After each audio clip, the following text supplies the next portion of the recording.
Welcome to Sirisha kitchen. ఓట్స్తో 2 బనానాస్తో ఈ విధంగా కేక్ చేయండి.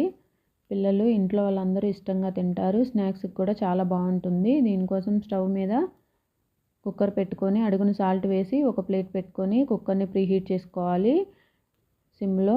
ఇప్పుడు ఒక బౌల్ తీసుకొని అందులో వండటానికి రెడీగా ఉన్న 2 బనానాస్ వేసుకొని స్మాష్ చేసుకోవాలి. దీన్ని ఒకసారి బాగా మిక్స్ చేసుకున్న తర్వాత ఇందులోకి 2 ఎగ్స్ యాడ్ చేసుకోవాలి. ఎగ్స్ బనానా బాగా కలిసే విధంగా కలుపుకొని ఇప్పుడు అందులోకి 1/4 కప్పు ఆయిల్ యాడ్ చేసుకోవాలి. 1/2 కప్పు వరకు బెల్లం యాడ్ చేసుకోవాలి. బెల్లం కానీ షుగర్ కానీ వేసుకోవచ్చు.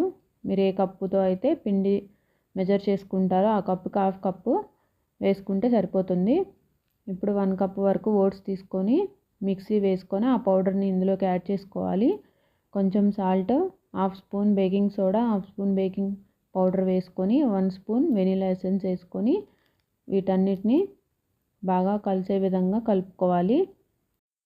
నేను ఫస్ట్ టైము ఈ విధంగా ఓట్స్తో కేక్ చేసుకున్నాను, అయినా బాగా వచ్చింది.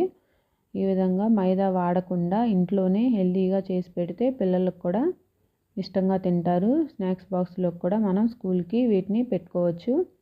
ఈ విధంగా మొత్తం కలుపుకున్న తర్వాత ఒక గిన్నెకి నెయ్యి రాసుకొని పిండితో మనము కోట్ చేసుకొని ఆ గిన్నెలోకి ముందుగా కలుపుకున్న పిండిని అందులోకి యాడ్ చేసుకోవాలి.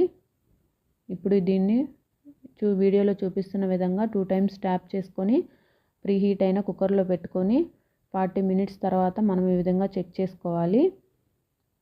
చాక్కి ఏమి అంటకుండా వస్తే మనకి కేక్ రెడీ అయినట్టే. వీడియో నచ్చితే లైక్ చేయండి. మన ఛానల్ని